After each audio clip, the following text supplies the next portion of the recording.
Ezihamba phambili indaba namuhla kunxuswa izinyunyana ukusiza amalungu azo ISEVA eyokuvuselelwa kwamabhizinisi EMZINYATHI kanti OWASEMTUBA kuthi mazidle ekhaya EMAYINI KWASOMKHELE.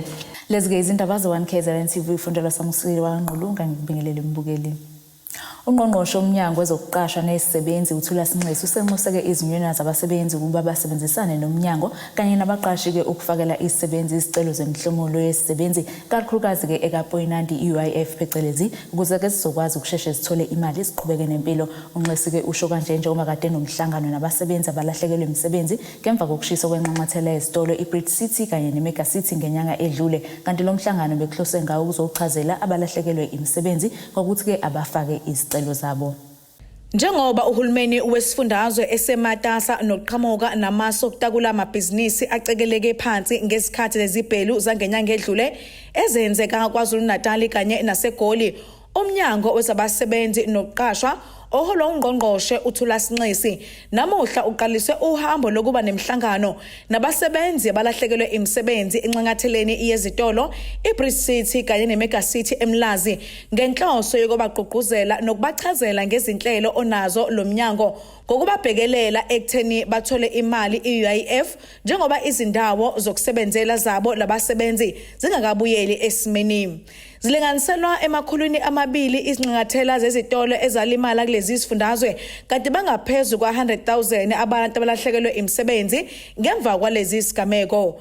UNxesi uthi abaqashi ababambisane nezinyunyana ukudlulisa ulwazi lokufaka kwezicelo kubasebenzi. Bangabulekelela labasebenzi bakho kusho ukuthi kufana nokuthi ubheke ibusiness lakho. Yiko ke lokhu sibacela abaqhashi ukuthi ababambisane nezinyonyana mangabe inyonyana yikho lapha benze lento esithi ama-workers forum yakwazi ukubiza abasebenzi bakho bonke uhlale nabo phansi ukuthi kukhona lokhu ke manje okuvelile sizonifakela lezicelo kanjena kanjena kanje ngoba abantu kumele bayithole le information. Esikhathini esiningi abantu bebengayitholi le information kube nezinkinga lapha. Sinethemba ukuthi abaqhashi bazobambisana ne-union bazobambisana futhi nama business what you call organizations abanawo wenzela ukuthi kusetshenziswane sikwazi ukuhamba siye phambili namahhovisi wethu akhona. Ephendula umbuzo ngodaba lalabo bangakaze bazithole izimali zabo kusukela baphelelwa imisebenzi ngesikhathi kuqala ukuvala kwezwe ngonyaka odlule, uNxesi uthi abeze nomazisi babe emahhovisi omnyango bezobika. Kube izizathu eziningi ukuthi abanye bangatholi. Abanye abaqhashi bakwazile ukuthi bafake lezo zicelo yangena imali ngebambe besifaka kubaqhashi bangasayindlulisele basebenzini.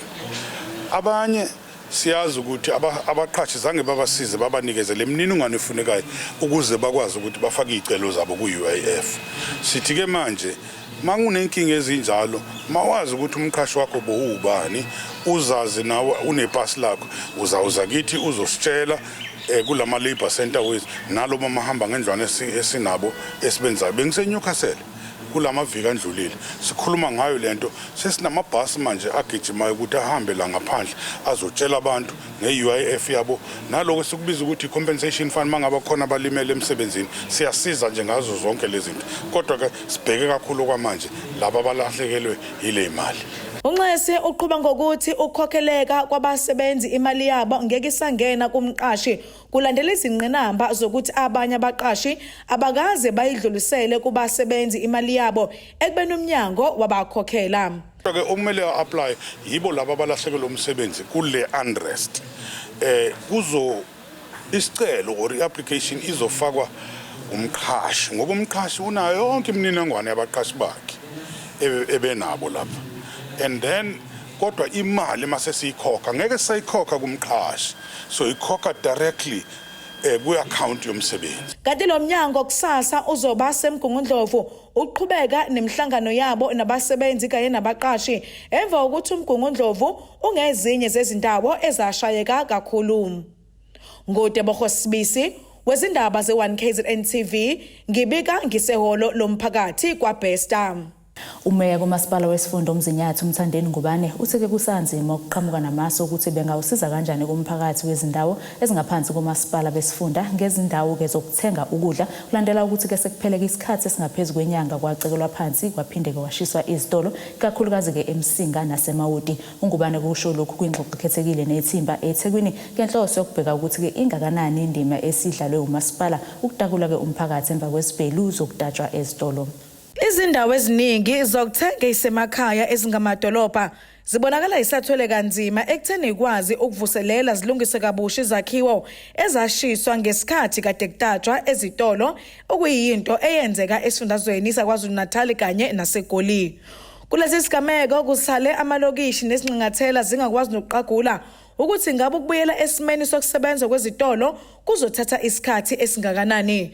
Kumanje elokishini lakwaMashu uMlazi sePietermaritzburg kanjalo nakoMzinyathi kangezinye zezindawo umphakathi wakhona osathwele kanzima uma udinga izitolo kanye namabhange. Ekhuluma nethimba lezindaba umeya waseMzinyathi uMthandeni Ngubane uthi kumanje amadolobha angathintwanga afana naseNquthu asabhekene nomthamo omkhulu wokusiza abantu. Oqala khona amabhenki nomshini yamabhenki eyabhonjwa yalimala khona izitolo ezahlukumezeka zavala manje ke ingcindezi inkulu kakhulu abantu bethutheleke endaweni zabo bendaweni eyodwa bezothola khona amabhanke ukuba bafake imali bakhiphe imali zabo. Kulesi sikhathi nisha ezitolo ezidayisa ukudla uthola abantu basuka kude nakwabanye amasipala bezothenga lezi zitolo ezisele. Sesinabantu abaningi lesi sikhathi obathola besemadolobheni ethu ehlukene ngenxa yengcindezi esinayo. Angikhulumike ukulahlelwa imisebenzi kwabantu. Baningi kakhulu abantu abahlelwa imisebenzi seziyaqala ezitolo ezinkulu enqatheni zezitolo kuba buyisa impahla zifake futhi. uNgubane uthi bayabonga kulabo abakwazi ukuvikela izitolo kanye nabalimi. Uphinde waveza nokuthi lezi sibhelu zadlula nemphefumulo yabantu eyi11 kulesi sifunda saseMzinyathi.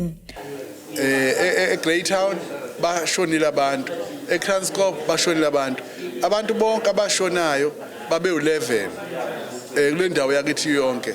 Kusenjalo uthi kumanje bayazama ukusiza osomabhizinisi abancane ngamaphepha okufaka izicelo zokuthola usizo loxhaso kuhulumeni. Ayikho imali thina njengomasipala besibekela inhlekelele enjengalezi. Kodwa siyazi ukuthi uhulumeni kazwelonke uyayibeka imali ngoSyria lo okhona oshuwoyo. Kanjalo futhi kukhona ukuthi ke nalabo abantu nje abawosomabhizinisi abancane nabo kuthiwa bahlelekele ukuthi babengathola lapho kodwa imandela yakhona elandelwayo imibuzo nandani ikhona futhi iyabonakala kuwebsite nakhona ku Facebook nasentweni zokuxhumana ikhona. Nathi basinikile ukuba sibanikeze abahwebi bakithi ukuba bacele bafake icebo ukuba basizwe. NgoTebogo wezindaba ze1KZNTV ngibika ngiseThekwini. Umasipala waseMtubatuba enyakatho nesifundazwe KwaZulu-Natal uzohlomulisa ke abantu abangama40 abazothola ke usizo lokwenza izincwadi zokushayela zika Code 14. Ikhuluma ke nomphakathi wakwaSomkhele imeya lomasipala uThobelani Ncamphalala uveze ukuthi ke amaloli amaningi ahambela kule mayini yendawo kumele ke kusebenze abantu bendawo. Ukwentuleka kwamathuba omsebenzi emphakathini wakuleli kungenye yezinto eyenza impilo ibe nzima neletha ububhe emphakathini wakuleli. Yingakho umasipala waseMtubatuba enyakatho nesifundazwe KwaZulu-Natal usuqhamuke nohlelo lokusiza abantu ngezincwadi zokushayela zika Code 14 ukuze bakwazi ukuthola amathuba omsebenzi. Kuzokhumbuleka ukuthi kule ndawo kunemayina lapho kusebenza kakhulu amaloli. Imeya lomasipala uThobelani Ncamphalala uveze ukuthi abantu bakule ndawo nabo kumele bahlomule ukushayeleni amaloli. Inqola lapha emayini zibheke Richards Bay ama-truck yonke into. Nabafowethu laba abazama embonini banazi inkabi impela zixhawula ubani. Ubani oxhawula lezi inkabi?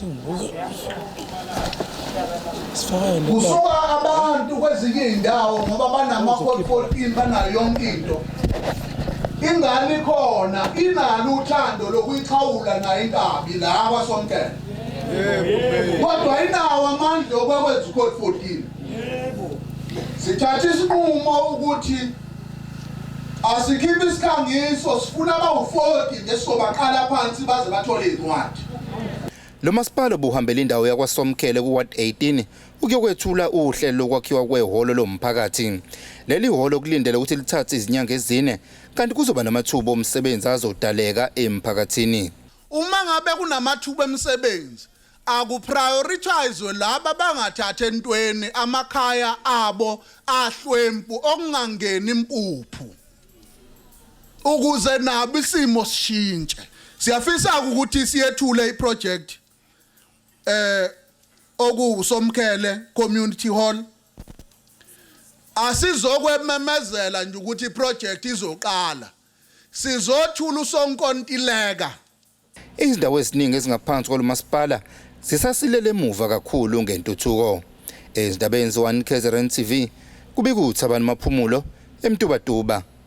Isikhulu esiphezulu kwinhlangano abagijimi iBiggasburg Athletics uPrecious Ngobese uthi-ke imbokodo esemkhakheni wezemidlalo kumele ke ishayelwe ihlombe njengoba kuyinyanga yembokodo kwaziseke likhulu ibanga esilihambile ukuziphendlela indawo kulomkhakha othathwa njengeminye yabantu besilisa. uNgobese usho kanje enkulumweni ekhethekile abenayo neziko lezindaba ukubheka ke manje ke selihanjwe ukuthuthukisa imbokodo njengoba kubungazwa inyanga yayo.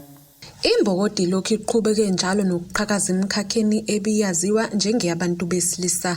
uPrecious Ngobese ongumsubatha aphinda abe isikhulu esiphezulu kwiBiggasburg Athletics uthi-ke ukusebenza kanzima yikho kudala ukuba imbokodi ibonakala iqhakaza emkhakheni bithathwa njengengayifanele. Iy'ngqinamba azikho kakhulu, angeke ngithi ukuthi kuney'ngqinamba ey'nkulu engihlangabezana nazo, kodwa okungange ngikusho nje kakhulu ukuthi kuyadinga ukuthi unikele kuko konke okwenzayo. Ikona okwenza ukuthi ukwazi ukuphumelela. Nanokuthi-ke vese idominate abantu besilisa kakhulu vese, kodwa manje sekuvulelekile nabantu besifazane usuyabathola bekhona. Kuyinyanga yabantu besifazane, ngingathanda ukusho ukuthi-ke thina abantu besifazane sinekhono elikhulu.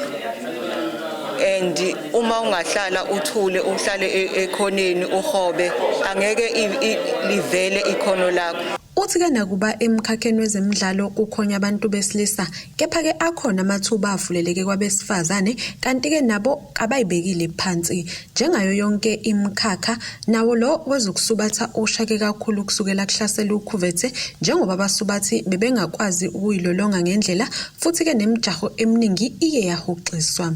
Amathuba akhona and bayanikela ekugijimeni. Ukunikela kwakho kusuke kukwena emandleni akho kuya nge-training yakho. So uma uzohlala uthi ngeke ngize ngitraine, yilokho okuzobe sekwenza ukuthi ubambeke ungakwazi nawo ukuthi ukompete kahle nabanye abantu. Ekuqaleni kweCovid uma sizocabanga kahle kuke kula kwakhona kwathiwa nje impela nokujima akuvumelekile. So lokho kushaye kakhulu singabagijimi ngoba besingakwazi nokutrainer, and uma uzoba umgijimi ongekho ezingeni impela lelithiwa lama elite ongenayo i-equipment ukuthi utraine wena endlini ibiba nzima kakhulu ngoba ubugcina uvilaphisa nokurounda indlu yakwakho kuphela ubone ukuthi ayikho into oyenzayo. iBiggasburg izosingatha umqhudelwano obizwa ngePrince Mangosuthu Buthelezi Ultramarathon ngasekuqaleni kwenyanga ezokwethwasa kanti uNgobese ugqugquzele abasubathi ukuba bajoyine amaklabhu abasubathi njengoba lokho kungabasiza kakhulu. Ukubaluleka komgijimi ukuthi abe yingxenye yeclub ukuthi wonke ama-race agijimayo fanele ube affiliated under iclub ngoba kunama-license akhishwayo, i-license yakhona iba unyaka. So in order ukuthi ukwazi ukukhompitha kuwo noma iyiphi race fanele ube licensed. Ikakhulukazi kuyaye kube umbono omuhle impela ukuthi ube khona ngoba once wathenga i-license kune-fee ye-insurance eyayibe covered. So usuke ukuthi umgijimi usecured noma yini engenzeka kuye emgwaqweni. Ey'ndabeni ze-1KZNTV kubika uNtomo Khonamvubu ngiseThekwini. Uhlalo weqembu lenkathi emzingazi kumasipala umfolozi ucela impilo makhunga unxusa noma ubani ongakwazi ukufaka isandla ekwakheleni ke uThemba Gumede indlu lena ke kahlala kuyo ingekho esimeni. Ekhuluma nabezindaba umakhunga kade kuyoshiya ukudla uthi ke semasifica endlini kababa uGumede asinambithisiseki neze njengoba ke engenayo ngisho indlu yangasese ukugcina ke azihamba imigodi egcekeni ukuze ke azokwazi ukusikhulula. Amalungu eqembu leyinkatha emzingazi ehola ngohlalo wenkatha emzingazi ucela impilo makhunga avakashele ikhaya likababa uThemba Gumede esigodini saseGonondwane kuWard 6 khona emzingazi. Isimo sika Gumede asisihle kahle njengoba ehlala yedwa ke kulendlu yakhe enegumbi elilodwa eyakhiwe ngothayela kanye noplastiki. Umakhunga uthi ukubona isimo sika Gumede aphila ngaphansi kwaso ikhona kumholela ukuthi ke athinteke wabeke njengeqembu sebemthengela ukudla ukuze akwazi ukuthola okuya ngasethunjini. Siyafisa ukuthi ikhansela ke liphume libuke impilo zabantu. Siyawucela umkhandlu ulocal municipality ubuke isimo sabantu abaningi abafana nobaba uGumede. Kuma emergency housing project siyacela ukuthi ubaba uGumede angasali. Kodwa ke kunoma ngabe imuphi umuntu obona isimo sempilo kababa uphakathwayo. Isimo esibhlungu kanje akanali toilet. Kuphoqa ukuthi azikhulule khona la endlini. Njoba isimo sakhe sinjena njoba ade kumakhaza nje isimo lesesibhlungu aphila ngaphansi kwaso sicela umsamaria olungileyo uma ukuthi umkhandlu nekhansela likude kakhulu nabantu sicela labo abangalekelela abanhliziyo zabo ezivumayo besiza isimo sempilo kababa uGumede. uGumede ke akasebenzi futhi nemali yempesheni akakayitholi. Kuyavela ke ukuthi uGumede ubuye ke asebenzisa yona lendlu ukuthi ke asikhulule njengoba ke engenayo nendlu yangasese. Kanti ke nasebaleni kugcwele imigodi kuyiyona ke asikhulula kuyo ubese ecela nanoma ubanike ongaba namandla amakhele ke indlu kanye nendlu yangasese. Qedile ngakhela indlu enhle. Impi inembobo. Ilamakhaza futhi kumakhaza phakathi. Umakhunga kube sezibophezela ukuthi ke uzomakhela indlu yangasese ukuze ke naye athole isidima sekhe esimfanele. Owesifazane waseMadlankala ngaphandle kwelokishi lasesikhaleni uBongidube uthi ke bazokwazi ukuxoxa ikati eziko ngokudla bakunikelele khona osomabhizinisi abahlukene. Ekhuluma nethimba lezindaba le1KZNTV uveze ukuthi ke bayaqala lokho okwenzekalayo kwazise kuhulumeni udlala ngabo akabasizi ngalutho. Balinganiselwa kumakhulu ama350 abantu abathutheleke ngomningi babe enkundleni ezemidlalo eMadlankala ngaphandle kwelokishi lasesikhaleni ukuzokwamukela ukudla bebezonikezelwa kubo osomabhizinisi okuhlanganisa uIshwa Ramlachman Mabheka Zulu hamsana nabenkampani SA Harvesting. Iningi lalabo bebezokwamela ukudla izaguga nezokele sokukhulu ukujabula kwazise zithi uhulumeni akazisizi ngalutho njoba sibhekene nokondla abazukulu. Sisabonga nalabo basiphile lamaphasela ngathi nangelinye ilanga bengaphinda bezobapha laba bantu abanganakekile. Bayisizwe sihluphekile laba bantu esidingayo sabangasebenzi abangenalutho.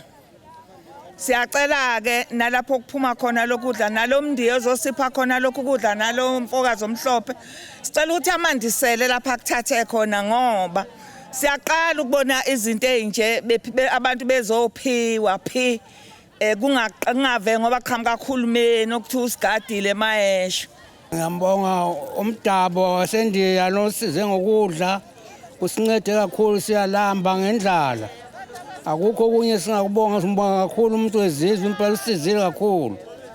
Usomabhizinisi uIshwa Ramlachman Mabheka Zulu kanye nabenkampani abehambisana nayo iSA Harvest bayachaza ngokubaluleka kwalokho abakwenzela umphakathi ikakhulukazi ngalesikhathi njengoba kubhoka umkhuhlane ukhuvethe nembhikisho bihlasela kuleli nalapho kusale khona abantu abaningi belahlekelwe imisebenzi. We here in Mandlankala and we served the poorest of the poor people, and we are going to all other areas and we want people to understand that we can't do a lot, but whatever resources we have together with SA Harvest, we are going and ensuring that people benefit from our actions.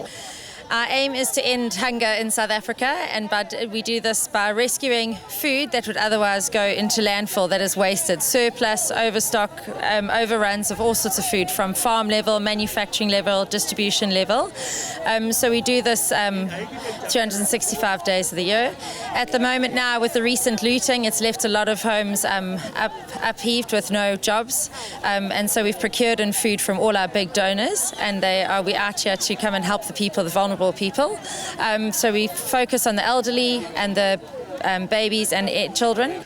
Umphakathi wakule ndawo buphume ngomningi bawo kanti injabulo bibhale ebusweni kwazisa abaningi bebengazi bazothathani bahlanganise nani njengoba behlala nabazukulu. Kanti lolu hlelo lusazoqhubeka kwizindawo eziningi ezihlanganisa indlangubo kanye nasemivamhlophe empangeni. Ezidabeni 1KZNTV kubika ukuthi abantu maphumulo eMadlankala.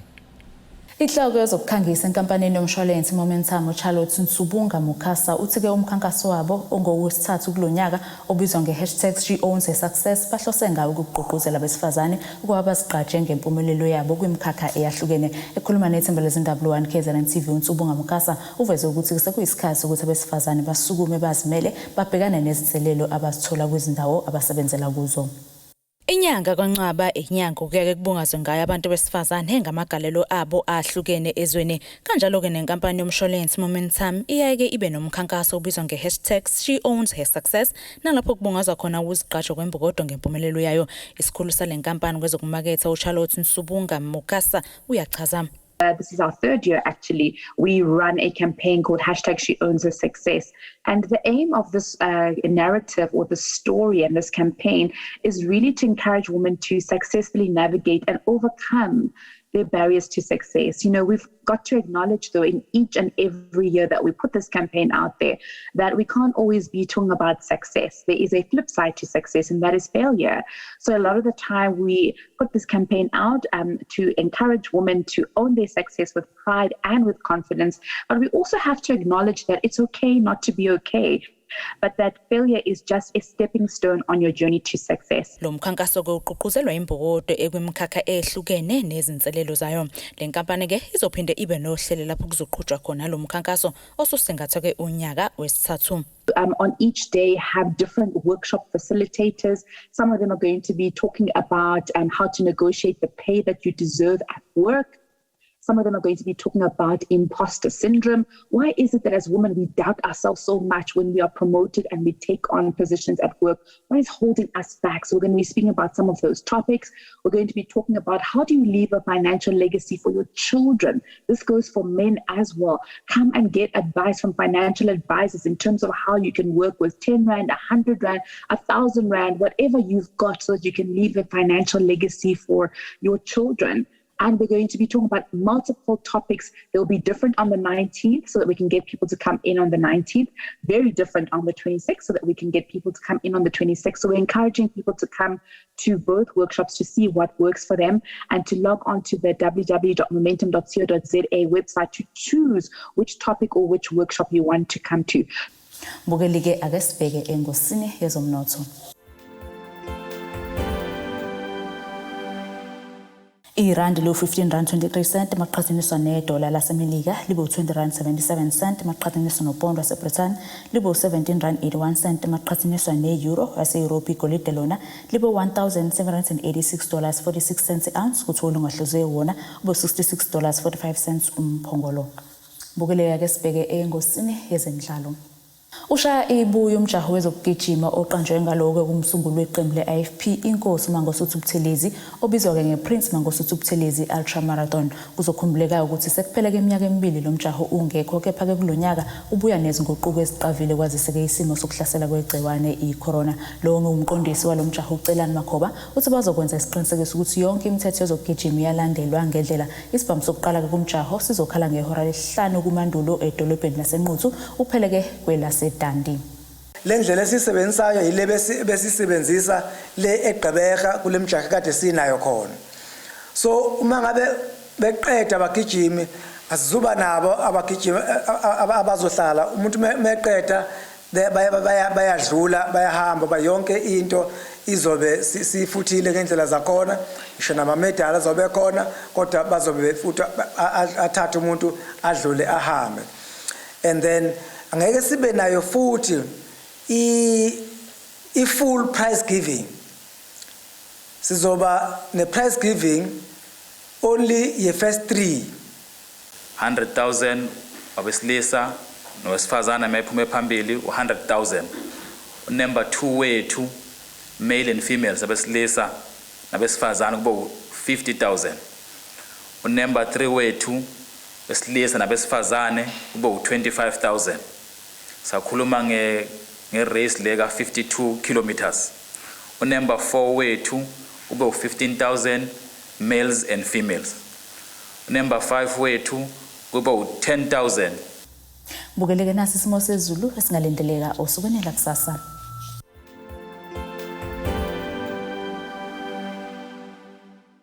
Empangeni luzomboza ngamafu amazwe ngokushisa u15 kuya 25 degrees eThekwini u14 kuya 22 degrees eMkongudlovu ndongazibomvu u9 kuya 22 degrees eLunde eMashona u12 kuya 25 degrees eXhophe Mantende u6 kuya 20 degrees phethe ngeFriday Philidi u9 kuya 23 degrees. Bukeleke ilezi besiphathele zona kuleli sonto mina nawe siyohlangana ngesikhathi esilandelayo bazobe khona kuza kwethu esontweni elilandelayo bezobe ibambile nifisela ubusuku obuhle.